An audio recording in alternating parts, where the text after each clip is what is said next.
Yeah, it's very GM to everyone. I know it's hard to be here at this time when so many things happening in the city.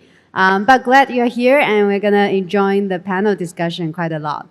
So this is Belinda Zhou. I am the founding partner of Sharding Capital. Um, Sharding Capital is an early stage venture firm based out of the UAE. We try to look for the next 10 to 100 opportunities in the space. So we tend to just invest from day one, write the earliest check possible, and support the founders as much as possible. Our strongest suit is in marketing and go-to-market strategy, especially in regions such as the Middle East and the APAC region. Yeah. And next, we shift our spotlight to our guests, David and Anil. I would love to have them introduce themselves as well on the stage. Hey, good morning, everybody. I'm David from Advertising Times Trades Global. It's ATT Global. So yeah, we are so honored that you can join this event and in Dubai. And so what ATT basically does is we transform combining traditional advertising physical assets, so like the screen at our back. So we have a large billboard operating in Hong Kong currently. So we combine with blockchain technology, RWA, tokenize those physical assets, and we now has established it over 20,000 RWA holder already. So which is quite good, and it's quite a huge community in Hong Kong. So for this time, come to Dubai is also for us to explore more opportunity in Dubai in other regions, because we are basically focused in East Asia previously, but in future and coming 2025, we want to explore into Middle East and also Europe. So yeah, thank you. Interesting. Thank you. Hello, is it visible? Hello, my name is Anil, co-founder and CEO Rome Protocol. I was in banking for about 20 years, working at JP Morgan Chase and Deutsche Bank in wholesale payments and retail payments. I switched to crypto about 2 years ago to build Rome. Rome is basically an interop and scaling solution for major L1s and L2. We started building Rome about 1.5 years ago. We are backed by great angels and great VC investors. What Rome does is it provides scalability solution for Ethereum. So we are EVM on Solana at present. We look to support other VM environment as well, MoveVM, Wasm, SVM. So different execution environment on Solana. What you get from Rome is a set of APIs and an L2 with which you can scale your L1 or if you are a sovereign, you can set up your L2. So we provide infrastructure for RWA environment where you can create your tokenized version using an L2 of Rome stack and create application which provides you atomic composability with Solana as well as other major L1s, whether it is Bitcoin, Ethereum, Cosmos. So we are building an interop environment for major chains and scaling solution for L2s and L1s. Thank you, Anil. Thank you, David. Yeah, very interesting solutions. Definitely, I think much needed as we see more real-world asset on chain. So today the topic discussion is RWA in Web3. I would love to ask our panelists, right? Just consider everyone here doesn't not with any crypto blockchain experience. Can you explain RWA in simple terms for our audience first? Either Anil, you want to start first? Yeah. So simply, if we think about, let's say, what we have today. So Apple stock, when you own an Apple stock, what you really own. So you are owning ownership in a company. So that is what today we have in our Web2 or in our environment today. When you own something, you are owning as a token or some line in a database. So what blockchain provides, it provides much more than that. What you get when you're talking about RWA in blockchain, you have real custody of those assets. It is similar concept as owning an ownership of a particular physical asset, whether it is an ownership in a company, whether it is a commodity. You are owning that piece, and you are getting the physical custody or custody of that asset, and you can use that to your advantage compared to what happens in Web2 world today, where your assets are at the disposal of custodian, and they are able to take advantage of that in many different forms. So it is similar to tokenize ownership of a company, but it is much more self-custody, self-ownership.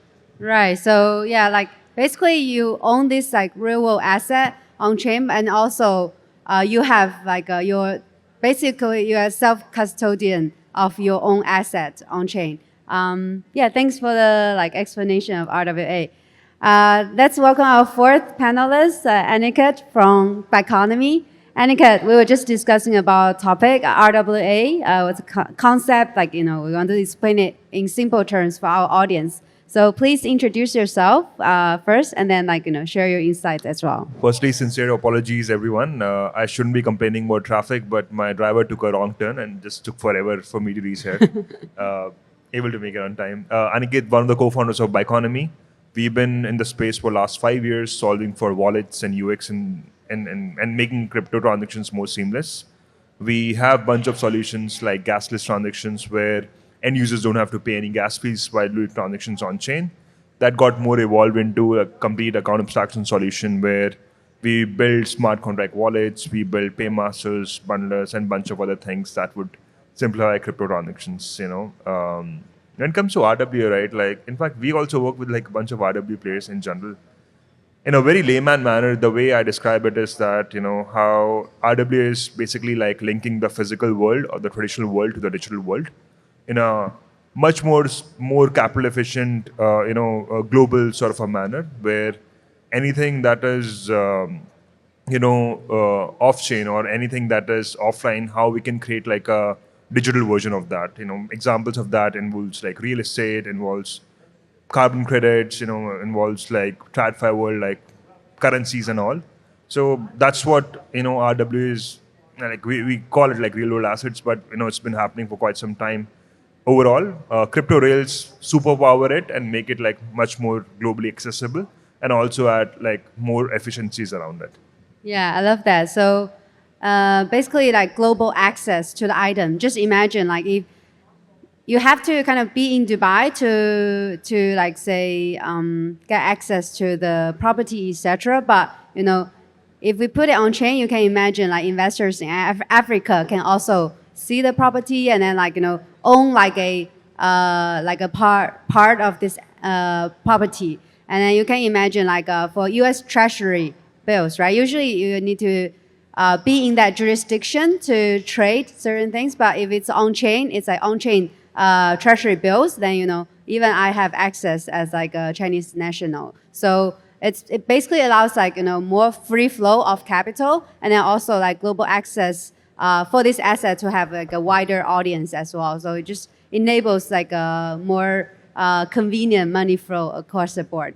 Awesome. Yeah. So I guess like we do look at a lot of like assets on like who can be onboarded to the RWA space. The next question I would love to ask is like maybe for Aniket, because you guys also support a lot in the payment side. So what differentiates RWA-backed payments from traditional fiat or crypto-only payments? Yeah, I think that's a good question, and a couple of things, here. Since we work with, people like who in the lending borrowing space, and also other guys who recently, in fact, we integrated a project that is trying to build carbon credits on chain. I feel like the first thing is it adds programmability, like to the payments, where you can add like if-else statements to and add different conditions to the payments. That is not possible in the traditional fiat world, where, for example, I think one of the payments people want to do on Maple Finance that is not using us but working with a similar provider with us is, if the yield is like, let's say more than 5%, only then like execute my transaction. So simple conditions like this is very much accessible, using crypto rails. Second, I would say is fractionalization. Like fractionalization is very, very important. When you think of the physical world assets, NFTs is one of it. Like real world assets, one of it. Where if you don't want to buy the entire thing, if you buy a part of it, that is very much possible in a very seamless manner through crypto rails. And thirdly, I think what we all talk about is the global access, right? Like what you mentioned, Belinda, that Yeah. sitting here, getting access to the deals in the Philippines, in a single click sort of a manner is very much possible right now and already happening, right? I use Goldfinch where I do have access to like what's happening in some inner part of Asia. So all these like things make things much more efficient. And lastly, I would say it's 24/7, right? Like we don't always have to wait like 9 to 5 kind of a thing and not transact during the weekend. But with crypto rails, 24/7, you are able to do transactions and you are able to have much more efficiencies around like what and how what all assets you want to buy and have in your balance sheet. I would say, yeah, like much more efficiency and a lot of liquidity will be unlocked if you use like RWA as payment, and also like expanding like from traditional like currency payment to like crypto payment like USDT, USDC. It just enables like very convenient settlement as well. So it's quite convenient for international business. Yeah. Next question I would like to ask like David, because your company also involves like tokenizing your offerings in the traditional space, which is out-of-home media on chain. I want to ask, like, what's the potential risk of onboarding traditional asset on chain, or like challenges, and how you think it can be mitigated? Yeah. For us, we face a lot of challenges, first of all. So basically would be how we could more efficiently to upload those data on chain. Is it in batch or in we upload every single second? Because that would be a very data consuming, which is money consuming with the crowd service. So that would be first challenge we had. And secondly, it's how we gonna to really monitor and really have a good manage with our physical assets, because we're doing outdoor media with the LED panel behind us. That would be another big challenge for actually is an IoT problem. How we can have a much more efficiency way and to much more convenience way to upload those data on chain. Although consensus give us a great solution, but we still exploring for other solution for better transaction speed and cost efficiency in terms of the money of the computer powering. And then the third is the more jurisdiction and regulation stuff. Right. Because we could not put all contents on our screen because of different region, there are different rules on the of the contents. For say in Hong Kong, we could not advertise US products no matter what. We got in terms of Web3 product, we can't advertise anything of those which is issued in US. We could not do those content on our screen. So we are facing this kind of challenge. So the only way we can do is keep have a good connection to the regulators. Keep talk to them. So like for our practice, we have our own in-house lawyer team for the 3 to 4 person. So we cost us a lot, but that's the thing we need to do. So by having those lawyer in-house, they could communicate with different regions, regulators, to see what we can really do, what we cannot do, and what we attempt to do, and are those things going to be passing through the panel in the future. That's currently what we're doing and facing. Right. So a lot of regulation concerns, and then like physical asset, and then also the uploading of all these data sets, right? Yeah, from the data networks issue. Second is the more for about the regulation. Yeah. Got it. Yeah, Anil, what's your take? Yeah, I think I agree with most of this. So I think the challenges would be technical challenges. I think some of the aspect that we maybe don't talk too much about is custodianship. Because when we are looking at RWA assets, somebody is sitting as a bridge between those assets and what get converted on chain. And how do you make that process more decentralized, more community-owned, stakeholder-owned, rather than the same old centralized way of having the custodianship of these assets. So I think that would be one of the main thing that.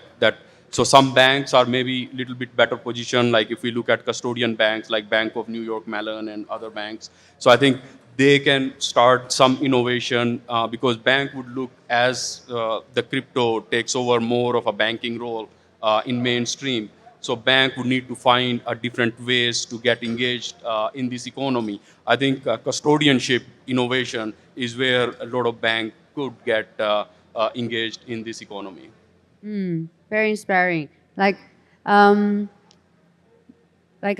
there any good cases that you have worked with about Biconomy and Rome? Have worked with that shown really good traction of RWA on chain. I think for some audience they can look into them and also see how they can also get involved in this space. Yeah, so we are working with a couple of projects. We just launched our testnet, so we are not in mainnet yet. We are a very early stage company.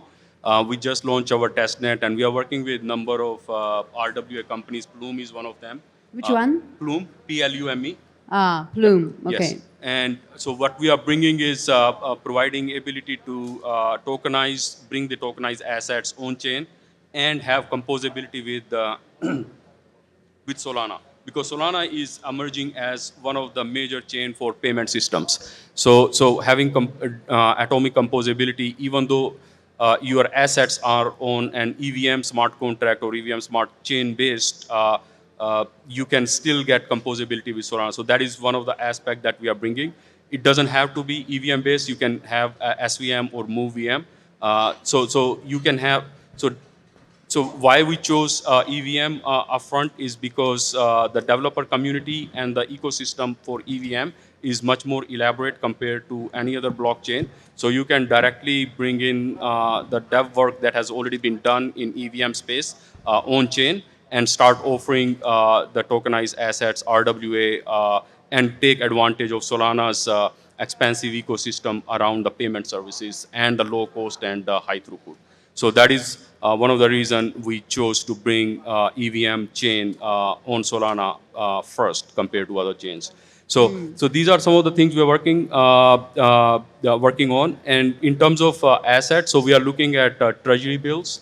Treasury bills, yes. Okay. We are also looking at some working around mortgages. So these companies are providing tokenization of real estates, collateralized assets, so different physical assets, different financial instruments bringing on chain, also titles and other things that happens mostly around in US because we are a US based company, so we are solving some of the problems where you have 3 to 5% in terms of transaction cost when you are buying a new mortgage. So how that can be reduced to lower cost. So some of those projects are coming on board. Got it. So really helping the real world, solving some issues. Yes. I guess. And Aniket. Yeah. I mean, we are coming from a wallet standpoint, so we believe every RWA company would need like a crypto wallet, and it's going to be powered by Biconomy. The biggest one right now is, we mentioned Plume. We're also working with them. The chain is going to be integrating Biconomy smart wallet. They are still working with us, Maple Finance and Goldfinch, where you can get access to a better yield on your USDC by investing in some real world deals happening in different part of the world. I think these are the biggest one currently in the crypto space. They don't use our wallets, but they use our paymasters, where people can able to do transactions more seamlessly. You should definitely try it out. Then coming from a very TradFi world, Austrian, that's currently integrating with us, where we can do real world TradFi transactions. You can buy Coinbase stocks, you can buy Nvidia stocks, using crypto rails. That's also currently integrating. There's a luxury watch company called ZSwap based out of Paris, where you can swap USDC to Rolex, for example. Nice. That's very interesting, and that's a sort of a case where I was always struggling, to buy what kind of watches in Dubai. Guys, if you wanna into watches, definitely look at ZSwap, where you can just transact swap like your USDC into Rolex or APs of the world. Lastly, it's a very small one, but very interesting is like putting carbon credits on chain. Like I've been personally very much into climate tech over the last like couple of months. So just helping them out and making sure that we can have better accessibility of carbon credits. So it's kind of like wide array, like from TradFi to like Rolexes. You can see, and crypto rails make it much more accessible and much more liquid for everyone. Yeah, I like that. Like you see the variety of assets that can be put on chain, and also from the narration of our panelists, you also get to learn there's different verticals you can work on if you are a builder. So see, I knew like their Roam protocol helps with basically the interoperability, as in like the cross-chain component for this on-chain assets. So in the crypto world, there are different chains. There's Ethereum chain, there's Solana chain, and then their protocol help with like the basically like the cross-chain communication, and asset is like also like a transferable on other chain, like amongst different chains. And then Biconomy helps with, for example, the chain abstraction, account abstraction. So that essentially helps a lot with like the seamless user experience. So they are contributing to more, helping more consumers, like the everyday users, to get in touch with a lot of crypto or on-chain product seamlessly. So there are many components in the RWA space that you can contribute as a builder. So as long as you become a user and then you try to use more product, you'll realize where the pain point is, or where you can improve more, and you can be also a builder and contribute to this space. I also have a question regarding the RWA use case, because obviously you guys work with a lot of companies, and what kind of what's your most compelling RWA use case? Which sector or vertical on chain that you think will get the biggest traction and use the best result, or say performance? Feel free, anyone, David, Anil, Aniket. What's your best RWA use case? Yeah. For me, it's still Radium. I think it's called Radium, right? It's the Wi-Fi stuff thing. You mean putting decentralized Wi-Fi? Yeah. Okay. I think that project is the most iconic for representing RWA project and also Deeprin.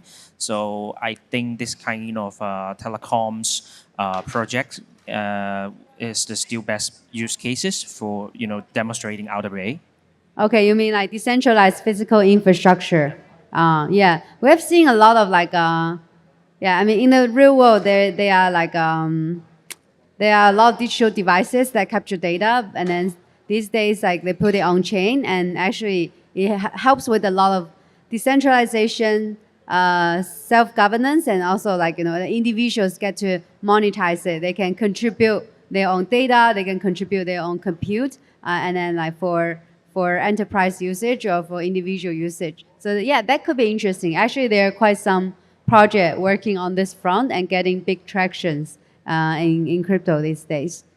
Anil, what's your what's your share? Yeah, I think apart from many mainstream physical assets, equities, treasury, and stuff like that, I think one of the cases that can be looked at, or maybe already looked at, is licensing of software, where it can be much more distributed licensing between user and swappable licensing that can bring in maybe reduce the amount of piracy and stuff like that happens by timeshare of the licensing of a particular software and bringing it on chain. Okay, so licensing. Licensing software licensing, any kind of licensing. Okay, never thought of this before. Interesting. Yeah. Just I mean, if we have to look right now, right, the USDT is the biggest RW use case. We can see currently gotten the right PMF, and that gives access to global yield, right, from anywhere in the world. But I am personally very much, it's still not there yet, but I'm very much into physical assets, putting on chain, stuff like real estate, watches that I mentioned, because I feel like that's where liquidity matters, and that's a problem out there.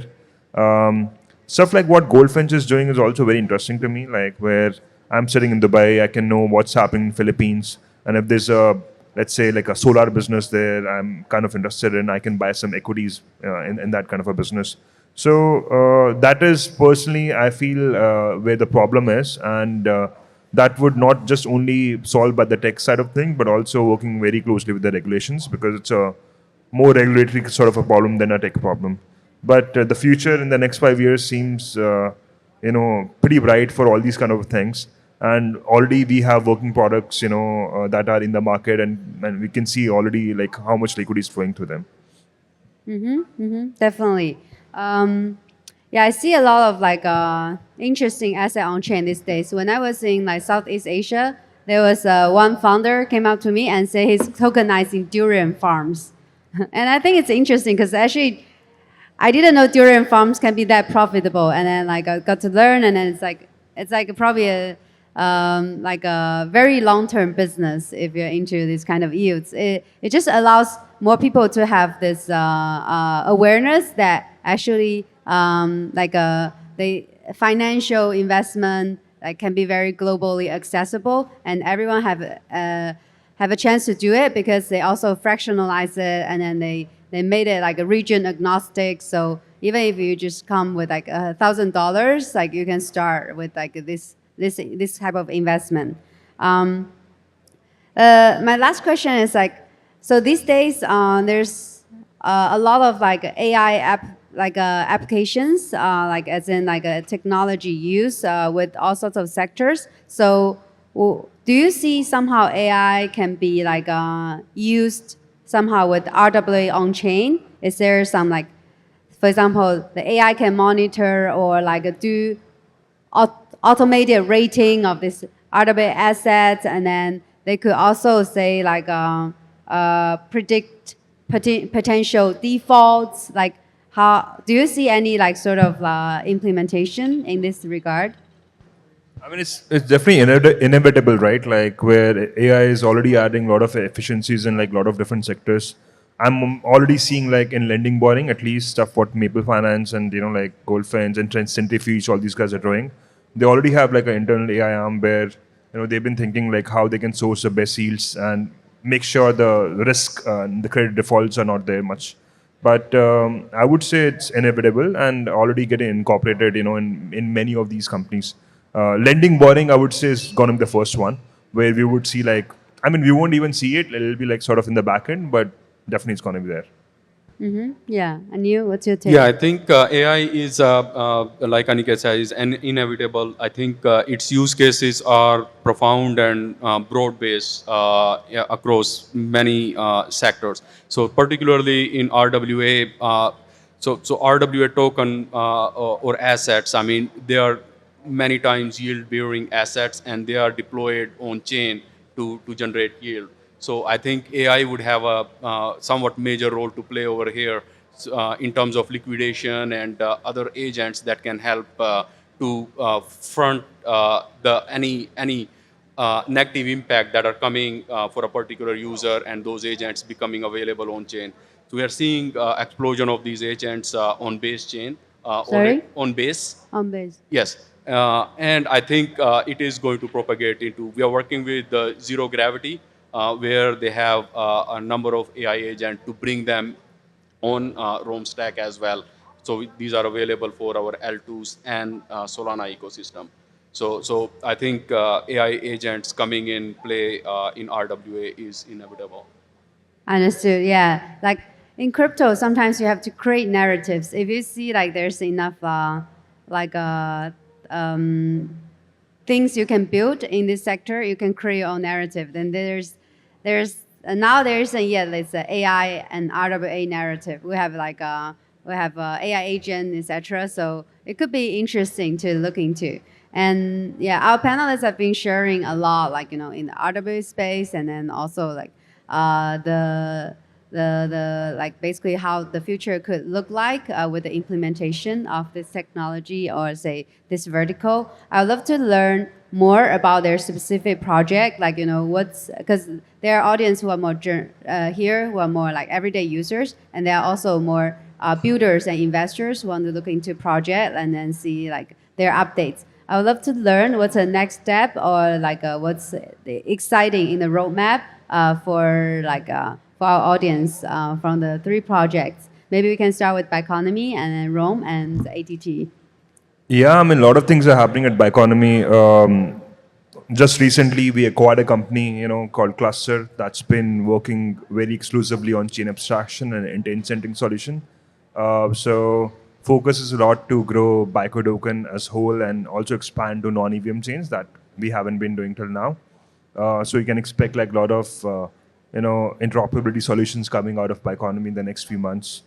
At the same time, we are also expanding into a B2C consumer arm. Like still now, Biconomy has been majorly on B2B sort of things, but first time we are launching a consumer product. It's called Nomi.